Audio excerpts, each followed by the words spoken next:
Aleluia.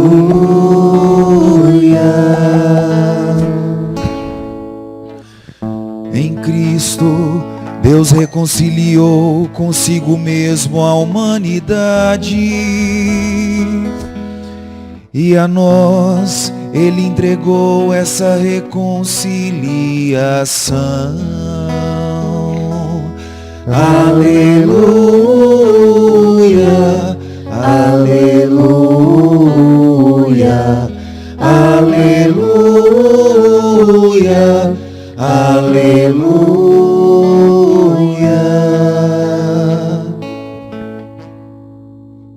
O Senhor esteja convosco. Ele está no meio de nós. Proclamação do Evangelho de Jesus Cristo segundo Mateus. Glória a vós, Senhor.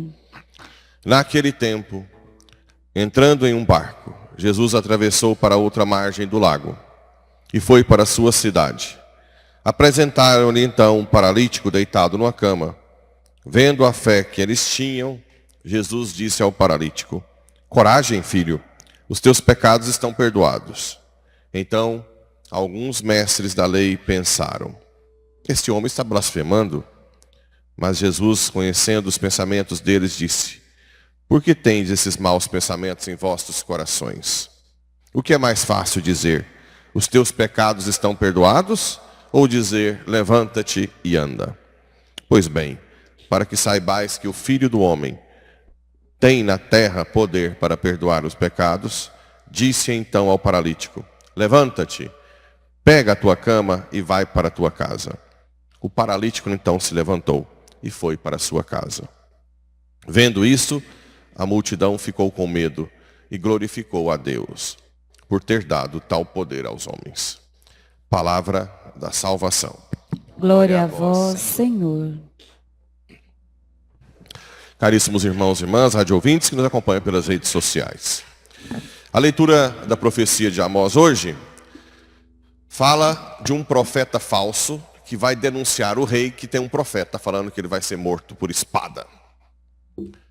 Provavelmente um falso profeta que quer falar o que agrada ao rei. Aqui a gente vê também que às vezes a gente pode manipular a religião para um benefício próprio, para ganhar, né? Usar da religião para afagar poderosos e não perder a moral com eles. O profetismo de Deus não está ligado a isso. Mesmo que você perca a vida, você diz a verdade.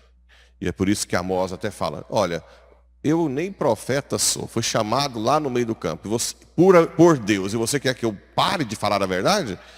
E ele ainda profetiza uma desgraça terrível na vida do falso profeta. Tua mulher se prostituirá, teus filhos e filhas morrerão pela espada, tuas terras serão tomadas e loteadas, tu mesmo morrerás em terra poluída. Vixe Maria.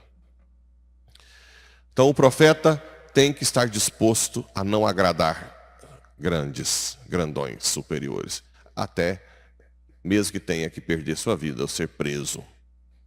Claro que o profetismo é um dom, uma graça de Deus, né? Falar a verdade, mesmo que doa. E hoje está cada vez mais difícil falar a verdade, né? Porque cada vez mais perseguição, processos, até dentro de coisas da igreja. Agora foram uns bispos na Bélgica, acho que foi na Bélgica, processados porque não deixaram as mulheres fazerem formação para diaconisa. Não tem diaconisa na igreja. Aí agora o poder público entra dentro do que a igreja diz, né? O demônio está cada vez mais irritado, querendo calar todos, e ao mesmo tempo a gente vê um fenômeno bonito do povo cada vez mais atento à verdade. O povo hoje, até pela internet, tem aprendido muito, né? E não tem mais se deixado levar por qualquer falsos profetinhas aí. As coisas têm mudado um pouco também, não só para pior lá em cima, cada vez mais um drama, esses ditadorzinhos lá em cima. que acham que são alguma coisa, até os vermes comerem, mas também de baixo para cima. O povo brasileiro hoje, a gente tem visto que tem sede, que quer saber da verdade, que quer buscar o que é certo. E isso irrita algumas pessoas, né? Continuemos sempre buscando a verdade, acima de tudo. O Salmo tem uma frase aqui que eu queria só meditar rapidamente, que diz assim: a lei do Senhor Deus é perfeita, conforto para a alma. Às vezes a tendência, até porque pelos ataques que a igreja sofre, a tendência é de se pensar que os mandamentos de Deus e os mandamentos da igreja são extrínsecos ao ser humano. Como assim? Algo da igreja para oprimir a pessoa. Não. Os mandamentos de Deus e da igreja são intrínsecos. Quando você segue os mandamentos da igreja, a paz vem à alma naturalmente, porque é o manual de instrução do ser humano, de quem nos criou. Não é algo extrínseco, não é algo imposto. Quantas vezes já disse que antes eu nunca imaginava viver celibato. Eu achava isso doidura.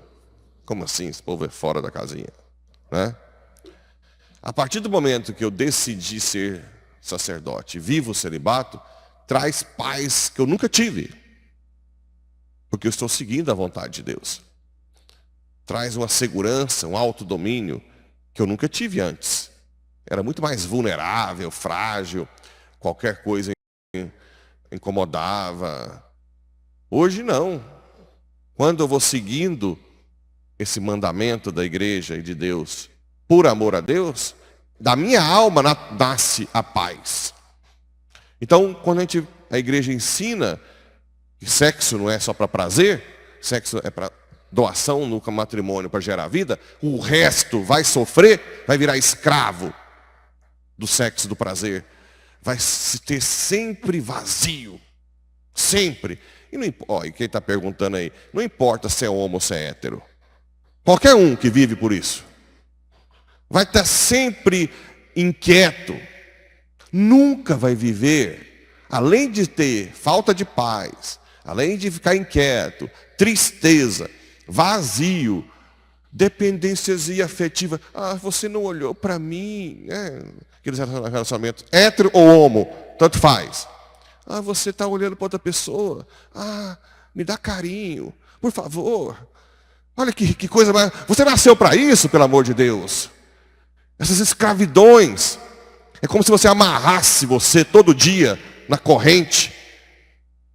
Lá, como um escravo. Nossa, você olhou para aquela pessoa.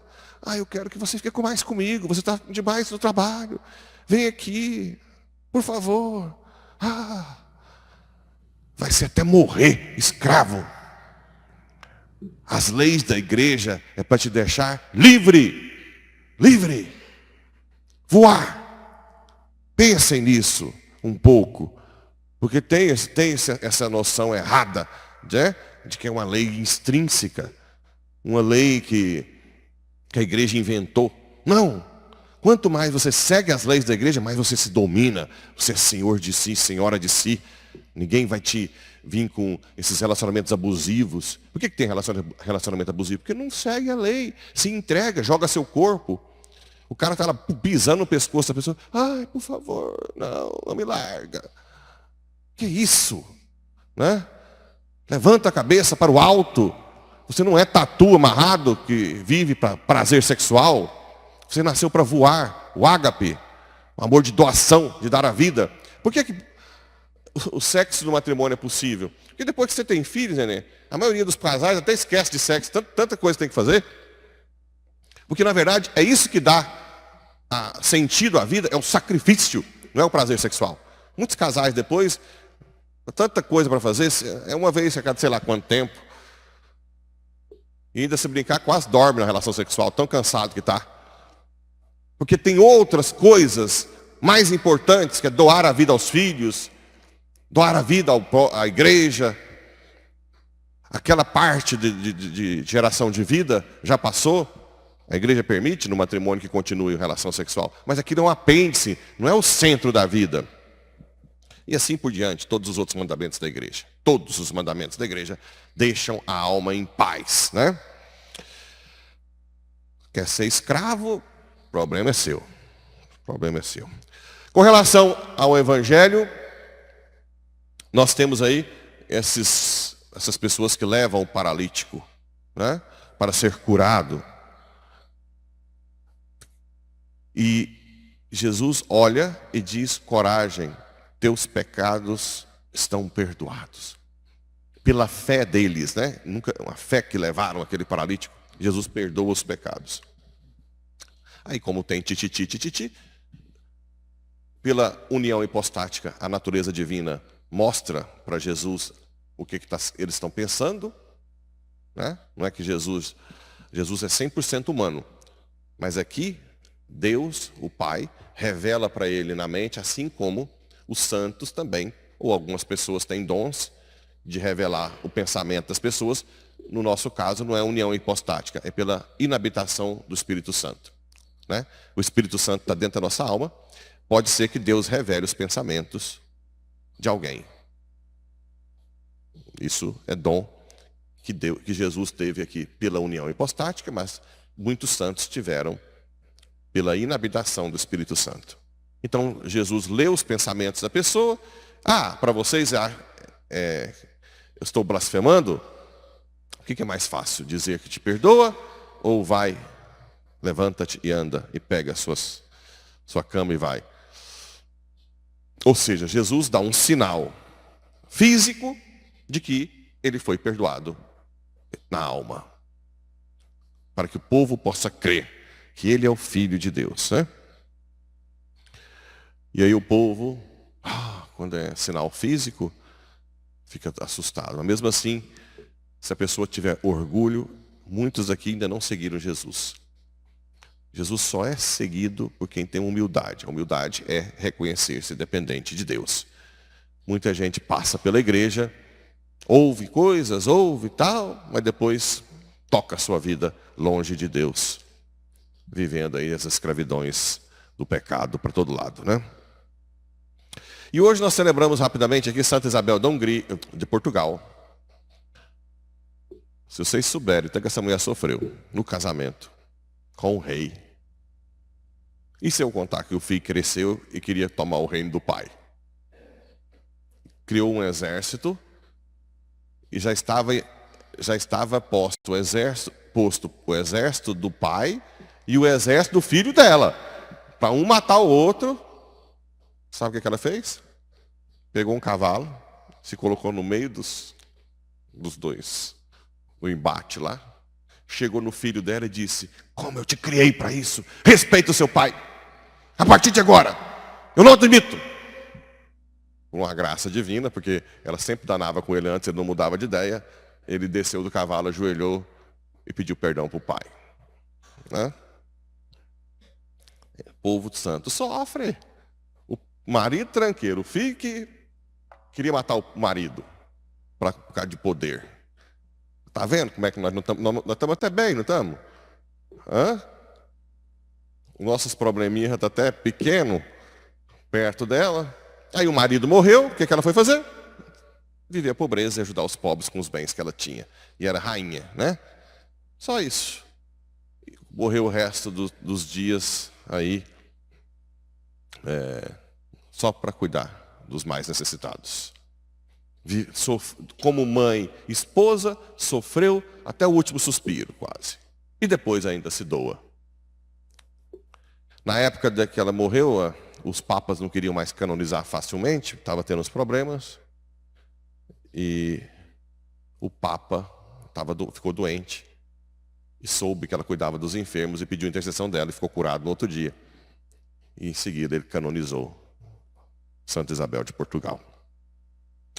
Então vamos pedir que ela nos ensine, né, a ter fortaleza nos problemas da família.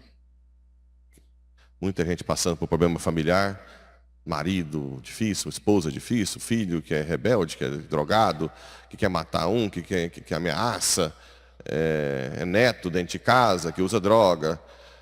muita gente. Mas se você for fiel, como Santa Isabel foi até a morte, Deus vai dar um jeito, né? Não podemos regredir. Não podemos deixar de perseverar na oração e pedindo a confiança, a esperança. Senhor, aumenta a minha esperança. Não deixa eu perder, não deixa eu ficar desanimado, né? Ou se você já pensou em tirar a sua vida, fala, Senhor, me dá ânimo para continuar nessa vida, me ajuda. Uma coisa boa é ler as biografias dos santos, porque quando a gente acha que a nossa vida está muito ruim, vê a vida dos santos, como é que foi. E os benditos terminou a vida fiel, né? A pergunta é, será que nós vamos morrer fiéis? Será? Que Nossa Senhora nos ajude.